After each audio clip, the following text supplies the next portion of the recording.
السلام علیکم ناظرین، پروگرام ویژن بر راجہ عاطف ذوالفقار کے ساتھ آپ کی خدمت میں حاضر۔ ناظرین، سابق وزیر اعظم اور پاکستان تحریک انصاف کے چیئرمین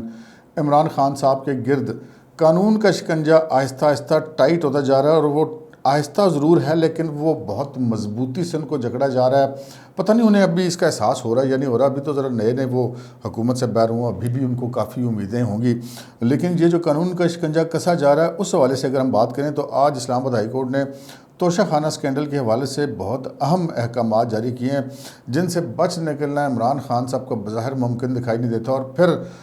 فارن فنڈنگ کیس کے حوالے سے بھی پاکستان تحریک انصاف نے ایک بار پھر اسلام آباد ہائی کورٹ سے رجوع کیا کہ وہ جناب یہ سماعت روک دیں، یہ کیا چکر ہے، اس پہ بات کریں گے۔ اور پھر توشہ خانہ سے جو ہے وہ جو عمران خان صاحب کے دور حکومت کے تحفے ہیں ان کے علاوہ بھی بڑا کچھ غائب ہے، اس پہ بات کریں گے۔ اور پھر آج وہ جو ہمارے صدر مملکت ہیں عارف علوی صاحب، جن کے پاس بالکل بھی وقت نہیں ہوتا وزیر اعظم سے یا کابینہ سے حلف لینے کے لیے، ان سے آج وزیر اعظم شہباز شریف صاحب نے ملاقات کی ہے۔ یہ جو ملاقات تھی یہ کتنی دیر کی تھی اور اس میں کیا گفتگو ہوئی ہے یہ آپ کو بتائیں گے۔ اور پھر جناب وہ امریکہ جس نے سازش کی تھی عمران خان صاحب کے خلاف، وہ اپنی سازش کی رسید ان کو عمران خان صاحب کو آج پہنچا دی گئی، وہ رسید کیسے پہنچی ہے، کیا ہوا ہے، اس پہ بات کریں گے۔ اور پھر خالی عمران خان صاحب کے خلاف سازش نہیں ہوئی، جناب آزاد کشمیر کے جو سابق وزیر اعظم ہیں عبدالقیوم نیازی صاحب، وہ بھی کہتے ہیں میرے خلاف بھی سازش ہوئی ہے، ان کے خلاف کون سی سازش ہوئی ہے، کس نے سازش کیا، کیا اس میں امریکہ ملوث ہے یا نہیں، اس پہ بھی بات کریں گے۔ اور پھر جناب جو کل لاہور میں جلسہ ہونے جا رہا ہے عمران خان صاحب کا، اس کے حوالے سے ڈپٹی کمشنر لاہور نے ان کو ایک مراسلہ لکھا ہے اور ان سے ایک ریکویسٹ کی گئی ہے، وہ کیا معاملہ ہے اس پہ بات کریں گے۔ مگر اس سے پہلے کہ ہم اپنے پروگرام کو آگے بڑھائیں، آپ سے گزارش ہے کہ اگر ابھی تک آپ نے ہمارا چینل سبسکرائب نہیں کیا تو کر لیجئے،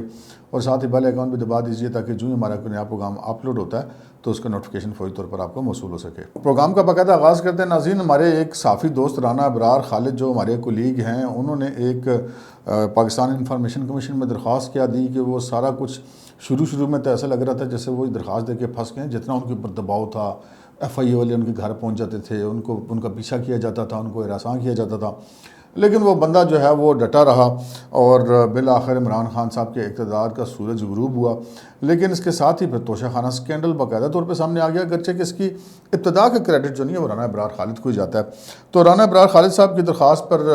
پاکستان انفارمیشن کمیشن نے کہا کہ جناب ان کو قانون کے مطابق معلومات فراہم کی جائیں، لیکن کیبنٹ ڈویژن نے کہا کہ نہیں جناب یہ تو بڑا ملکی راز ہے اور یہ قومی مسئلہ ہے اور حساس معاملہ ہے، اور دوسرے ممالک ناراض ہو جاتے ہیں اگر ان کے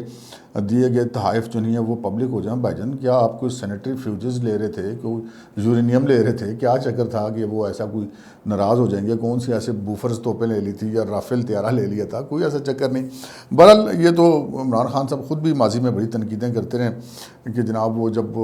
یوسف زئی گیلانی صاحب کی اہلیہ نے وہ جو مطلوبہ قوانین کے مطابق رقم جمع کرا کے جو ہار لیا تھا، اس کے اوپر خان صاحب نے کیا کچھ کہا تھا وہ آپ سب کو یاد ہے، مجھے یاد کرانے کی ضرورت نہیں ہے۔ بہرحال جی آج اسلام آباد ہائی کورٹ میں اس حوالے سے سماعت تھی، اور جو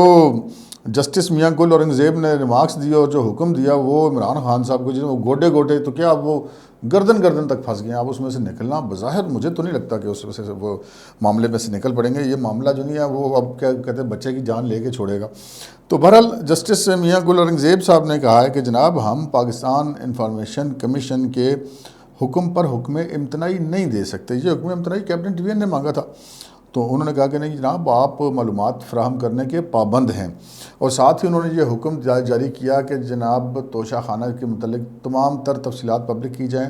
اور وہ جو درخواست گزار ہے اس کو فراہم کی جائیں۔ اور جو سب سے اہم حکم کا جو حصہ ہے انہوں نے کہا کہ توشہ خانہ کی مکمل تفصیلات منظر عام پر لائی جائیں، مکمل تفصیلات یعنی کہ جو پچھلے ادوار ہیں وہ بھی آپ سمجھ لیں۔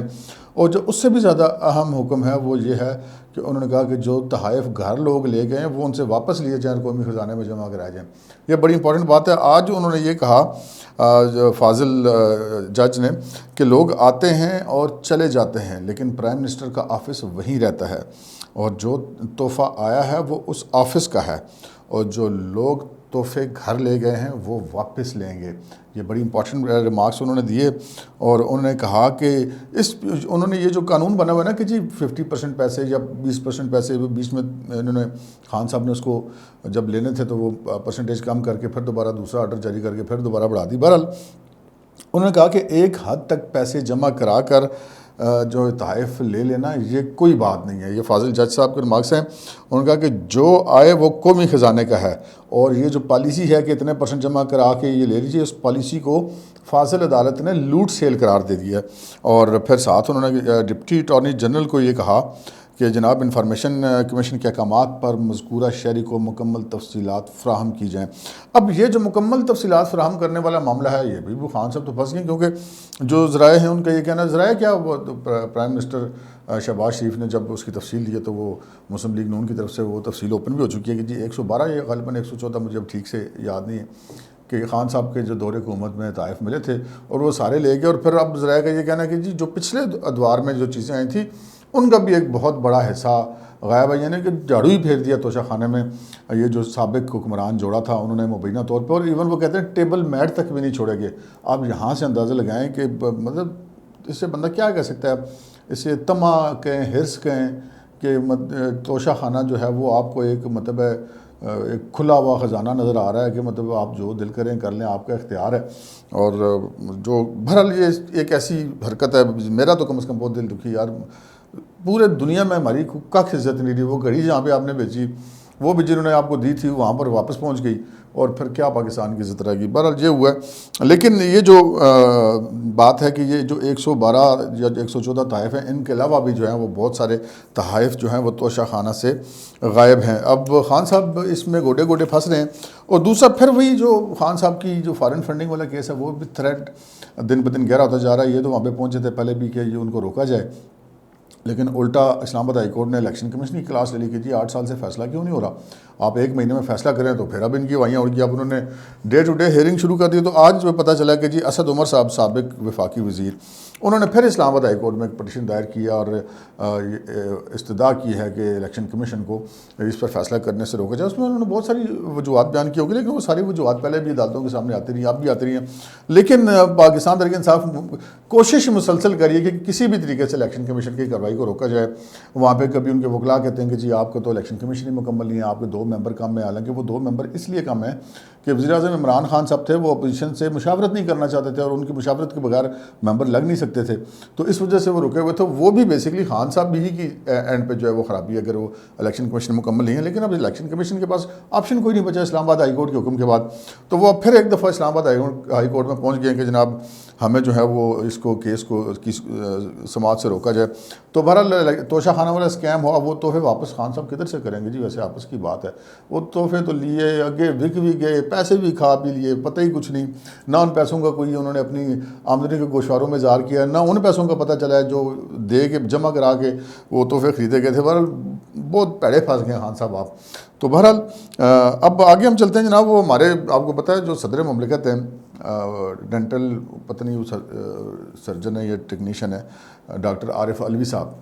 وہ آپ کو پتہ ہے نا کہ وہ جب سے صدر بنے, صدر بیچارے کا کام ہی کیا ہوتا ہے پاکستان میں صدروں کو یا گورنروں کا علامتی سے ہوتے ہیں. بس یہ ہوتا ہے کہ ٹور ٹار ہوتی ہے, پروٹوکول ہوتا ہے, اوٹر شوٹر بجتے ہیں, روٹ شوٹ لگتا ہے, بڑے گھروں میں رہتے ہیں, سرکاری کھاتے پیتے ہیں. اس کے علاوہ تو صدر کا کوئی ایسا کام نہیں ہوتا سوائے اس کے کہ وہ جو وزیر اعظم ایڈوائز کرے اس پہ چپ کر کے سائن کرتے ہیں. اس کے پاس اپنے پاس تو اختیار کوئی نہیں ہوتا. تو وہ جو اقدامات کر رہے ہیں, کبھی وہ پرائم منسٹر کا حلف لینے سے انکار کر دیتے ہیں. وہ آپ کو یاد ہوگا کہ وہ باقاعدہ ٹوتھ پیسٹ اور ٹوتھ برش ہاتھ میں پکڑ کے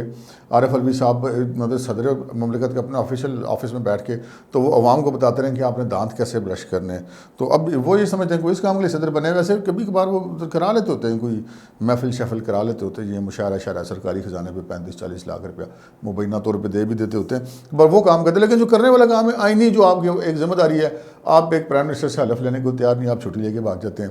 پھر جب کابینہ کا حلف لینے کی باری آتی ہے پھر چھٹی لے کے بھاگ جاتے ہیں. تو آج پھر وہ شہباز شریف صاحب چلے گئے وہاں پر, ان کا جناب دسو کی بنایا تسی. تو آج ملاقات کے لیے پہنچے جناب شہباز شریف صاحب عارف علوی صاحب سے, اور یہ پتہ چلا کہ 14 منٹ یہ ملاقات جاری رہی ہے. اس سے زیادہ یہ بڑی بات ہے, 14 منٹ کی ملاقات ہوگی. عارف علوی صاحب نے کیا بات کرنی تھی, لیکن سنا شہباز شریف صاحب کی طرف سے جب ان کو یہ کہا گیا کہ جی آپ نے نہ میرا حلف لیا نہ آپ نے میری کابینہ کا حلف لیا, پھر میں نے گورنر کو تبدیل کیا، آپ نے ابھی تک اس سمری پہ سائن نہیں کیا، مطلب 15 دن کے لیے ہولڈ رکھا ہوا ہے، ادھر آپ کہہ رہے ہیں کہ جاری رکھو کام، یہ بھی غیر آئینی اور غیر قانونی ہے۔ تو اس کے جواب میں ذرا ہے کہ یہ کہنا ہے کہ جناب عارف علوی صاحب نے اپنی مجبوریوں کا رونا رویا۔ انہوں نے جناب وزیر اعظم شہباز شریف صاحب کو بتایا کہ جناب مجھے پتہ ہے آئین اور قانون کیا ہے، اور مجھے پتہ ہے کہ احساس ہے آئین اور قانون کی کیا تقاضے ہیں، لیکن میں کیا کروں، میں عمران خان صاحب کی وجہ سے مجبور ہوں، وہ مجھے جو کہتے ہیں میں وہ کرتا ہوں، میں اب مجھے کرنا پڑتا ہے، بس ہوگی ان کی کوئی مجبوری ہے، اس کا ہمیں نہیں پتہ۔ بہرحال یہ ایک بدقسمتی کی بات ہے کہ چاہے صدر مملکت ہو، چاہے اسمبلی کے جو پہلے اسپیکر تھے یا ڈپٹی اسپیکر تھے یا پنجاب اسمبلی میں اسپیکر تھے، انہوں نے کسی بھی ایک بھی مقام پر اپنے عہدے کے وقار کا خیال نہیں کیا، آئین اور قانون کا خیال نہیں کیا، اپنے ذاتی جو مفاد ہے یا ذاتی جو تعلق ہے اس کو انہوں نے آئین پہ مقدم جانا۔ یہ تاریخ کا قصہ ہے، میرے کہنے کی بات نہیں ہے، ہمیشہ جب بھی تاریخ پاکستان کی لکھی جائے گی، پارلیمانی تاریخ لکھی جائے گی، تو یہ جو رول ہیں یہ ضرور لکھے جائیں گے۔ تو بہرحال عارف علوی صاحب نے اپنی مجبوریوں کا رونا رہا تھا، پھر شہباز شریف صاحب نے کی کہنا سی، اور یہی کہا ہوگا نا کہ یار دیکھیں اس طرح نہ کریں آپ، یہ مناسب بات نہیں، آپ صدر کے عہدے پہ بیٹھے ہوئے ہیں۔ تو بہرحال انہوں نے امپیچمنٹ کا ارادہ تو کیا ہوا ہے، جو مواخذے کی جو بھی تحریک ہوگی وہ آئے گی، تب تک تو عارف علوی صاحب ہیں صدر کے عہدے پہ بیٹھے ہوئے ہیں۔ تو بہرحال ایک فارمیلٹی بھی ہوتی ہے ملکات، جب پرائم منسٹر نیا بنتا تو صدر مملکت سے ملنے جاتا، تو وہ آج فارمیلٹی پوری کر رہے ہیں، جو اندر بات ہوئی ہے وہ بھی ہم نے آپ کی خدمت میں پیش کر دی ہے۔ دوسری جناب وہ خان صاحب جن کی حکومت مبینہ طور پہ امریکی سازش کے ذریعے سے ہٹائی گئی تھی، وہ جناب امریکہ نے سازش کی رسید بھجوا دی جی عمران خان صاحب کو۔ آپ کو یاد ہوگا جب عمران خان صاحب وزیر اعظم تھے اپنے آخری 2-3 ہفتوں میں، تو وہ بڑی جناب دھڑا دھڑ تقریریں جرا کرتے تھے کہ جناب یہ مسلم لیگ نون والوں سے امریکنز آ کے کیوں ملتے ہیں، اور یہ سازش ہو رہی تھی، اپوزیشن کے لیڈروں سے وہ مل رہے تھے اس لیے کہ انہوں نے میری حکومت گرانی تھی۔ آج جناب ایک رکن کانگریس ہیں الہان عمر، وہ پاکستان آئی ہوئی ہیں، انہوں نے وزیر اعظم شہباز شریف صاحب سے ملاقات کی، اور اس کے بعد عمران خان صاحب سے بھی انہوں نے ملاقات کی۔ اس وقت تو عمران خان صاحب وزیر اعظم نہیں ہیں، تو انہوں نے پھر ان سے کیوں ملاقات کی؟ اگر آپ حکومت میں نہیں ہیں اور آپ ہی کے طے کردہ اس اسٹینڈرڈ کے مطابق اگر امریکنز آپ سے آ کے ملتے ہیں، تو اس کا مطلب یہ ہے کہ آپ حکومت گرانے کی سازش کر رہے ہیں، تو پھر اس کا مطلب یہ ہے کہ وہ خان صاحب سازش کر رہے ہیں، وہ سازش تو وہ ان کے فارمولے کے مطابق کر رہے ہیں نا، ورنہ انہوں نے کیا سازش کرنی ہے۔ الہان عمر صاحبہ جو خاتون رکن کانگریس ہیں، وہ آئیں اور انہوں نے ملاقات کی، اور ملاقات کے بعد وہ واپس تشریف لے گئیں۔ انہوں نے پرائم منسٹر سے ملاقات کی اور عمران خان صاحب سے ملاقات کی، اور عمران خان صاحب نے نہ سمجھے کہ ان سے ملاقات سے انکار نہیں کیا، بلکہ کوئی ایسا پریس ریلیز بھی جاری نہیں کیا کہ انہوں نے کہا کہ جناب دیکھیں آپ کی حکومت نے ہمارے خلاف یہ سازش کی، یار وہ کو اپنا احتجاج کرتے ہیں، کوئی امریکہ نہ منظور کا نعرہ لگاتے، یار نہ بھی نعرہ لگاتے ہیں، کوئی ہلکی ذرا دبے الفاظ میں کہہ دیتے کہ بڑی زیادتی کی، لیکن چونکہ ان کو پتہ کہ ایسا ہوا کچھ نہیں ہے، تو لہٰذا وہ جو امریکہ کو جو برا بھلا انہوں نے کہنا نا، وہ چوکوں چراہوں پہ کہنا ہے۔ جب امریکن سے ملاقات کرنا بند کمروں میں، تو وہاں پہ تو پھر اس طرح کی باتیں نہیں ہوتی۔ تو ویسے بھی اگر کوئی ایسی بات ہو، یہ امریکہ کا سفارت خانہ جناب خان صاحب، ان کی اتنی بڑی پارٹی ہے، ایک احتجاجی مظاہرہ کریں، یہ جتنے بھی ان کے ہیں نا امریکن نیشنلٹی ہولڈر جو ان کے سابق کابینہ کے رکن، ان کو ساتھ لے جائیں، وہاں پہ جا کے کھڑے ہو کے امریکن پاسپورٹ جلائے اور کہیں امریکہ نے سازش کی ہمارے ملک کے خلاف، ہم لوگ سلامتی کے اس ملک کے ساتھ کھڑے ہیں، اور ہم جو امریکن نیشنلٹی کو ہم پرواہ نہیں کرتے، لیکن وہ امریکہ کے سامنے جا کے امریکہ کے خلاف نعرہ کبھی بھی نہیں لگائیں گے، کیونکہ ایسا کچھ ہے نہیں۔ مطلب میری یہ رائے آپ سے، آپ اس سے اختلاف کر سکتے ہیں۔ تو بہرحال وہ الہان عمر صاحب نے جو آگے وہ سازش کی رسید جو ہے وہ مبینہ طور پہ انڈر دی انورٹڈ کامرس ان کو پیش کر دیا۔ اچھا جناب، یہ خالی عمران خان صاحب کے خلاف سازشیں نہیں ہو رہی، یہ جو عمران خان صاحب، عمران احمد خان نیازی صاحب نے جو ایک وزیر اعظم لگائے تھے آزاد کشمیر میں، عبدالقیوم نیازی صاحب، نیازی 2، تو انہوں نے بھی کہا ہے کہ جناب میرے خلاف بھی سازش ہوئی ہے، میری حکومت کے خلاف سازش۔ تو آپ کو پتہ ہی سب کو، وہ جو ایک نئی مبینہ اے ٹی ایم ہے سردار تنویر ریاض، جو اسلام آباد سینٹورس والے کے مالک ہیں، اور مطلب خاصی بڑی اے ٹی ایم ہے، وہ پرانی اے ٹی ایم ہے تو پرانی ہو گئی نا جی۔ وہ آج تو انہوں نے وہ ایک ٹویٹ بھی کیا ہوا ہے، علیم خان صاحب نے، وہ بڑا تنزیہ ان کے الفاظ ہیں، اس کی ذمہ داری جو الفاظ ہیں وہ نہیں کی ہے، میں ان کو صرف دہرا رہا ہوں کہ انہوں نے کہا کہ جناب وہ اس نکاح کے جو پہلے پرانے 2 ابے تھے نا، علیم خان اور جہانگیر ترین، انہوں نے 22 سال اس بچے کو پالا پوسا، لیکن اس نے ان کے ساتھ ان کا وہ کیسے کہتے ہیں نمک سے وفا اس نے نہیں کی، تو اب دیکھنا تمہارے ساتھ کتنی وفا کرتے ہیں۔ تو وہ تو چلیں، خان صاحب کے خلاف تو سازش تھی، مجھے نہیں سمجھ آ رہی کہ امریکہ نے یہ سازش آزاد کشمیر میں بھی کر دی، یہ پنجاب میں بھی کر دی، اور ان دونوں جگہوں پہ خود خان صاحب نے بندے تبدیل کیے اس امریکن سازش کا مبینہ طور پہ حصہ بن کے۔ پر عبدالقیوم نیازی صاحب کا یہ کہنا ہے کہ جناب یہ میرے خلاف سازش ہوئی ہے، اور انہوں نے کہا ہے کہ جناب مجھے دھمکیاں دی گئی، اور دھمکی کس نے دی؟ انہوں نے یہ کہا ہے کہ جناب مجھے دھمکی دی جو اس وقت کے آزاد کشمیر امور کشمیر کے جو وزیر تھے علی امین گنڈا پور، اور انہوں نے مجھے آ کے دھمکایا اور کہا کہ 1 سے 3 دن کے اندر اندر میں تمہاری حکومت ادھر سے فارغ کر دوں گا. تو میں نے کہا کہ آپ کس قانون کے تحت فارغ کر سکتے ہیں، تو اس چیز کا ان کے پاس جواب نہیں تھا. بہرحال انہوں نے یہ ضرور بتا دیا کہ ان کو دھمکیاں کون در تھا. وہ خان صاحب نے تو امریکہ دے رہے تھے نا تھی، وہ ان کو جو نہیں علی امین گنڈا پور صاحب دھمکیاں دے رہے عبدالقیوم نیازی صاحب کو. تو بہرحال وہ عبدالقیوم نیازی صاحب نے یہ بھی پول کھول دیا. اب سردار تنویر ریاض صاحب وزیر اعظم میں مبینہ طور پہ اب باتیں تو لوگ کرتے ہیں، کوئی کہتا ہے 10 ارب روپے میں وزارت عظمیٰ لیا یا کس طرح کی باتیں. ہم ایسی باتوں میں یقین نہیں کرتے، لیکن یہ لوگوں کی وہ سینہ کے سٹے چل رہے ہیں. ایک چلتے چلتے آپ کو ایک اور خبر ہے. عمران خان صاحب جو ہیں وہ امریکہ کے خلاف، آج تو انہوں نے ملاقات میں انہوں کو بات نہیں کی امریکہ کے خلاف، لیکن جلسے میں تو کرتے ہیں نا جی. تو وہ کل جلسہ ہے لاہور میں، اور وہاں پہ تیاریاں جاری ہیں لاہور میں. لیکن ڈپٹی کمشنر جو لاہور ہیں انہوں نے ایک مراسلہ تحریر کیا ہے پاکستان تحریک انصاف کو، اور انہوں نے کہا کہ جناب عمران خان صاحب کی جان کو بڑا خطرہ ہے، سیکیورٹی تھریٹس ہیں. تو انہوں نے ایک تجویز دی ہے کہ یہ آپ وہاں پر تشریف نہ لائیں اور ویڈیو لنک کے ذریعے خطاب کر دیں. اب عمران خان صاحب کو اس مراسلے سے کتنا فرق پڑتا ہے، یہ تو پڑتا ہے یا نہیں پڑتا، یہ تو کل پتہ چلے گا. لیکن بہرحال ڈپٹی کمشنر کا جو مراسلہ ہے اس کو نان سیریس بہرحال نہیں لیا جانا چاہیے. اب تک کے لیے اتنا ہی، اجازت دیجیے، اللہ حافظ.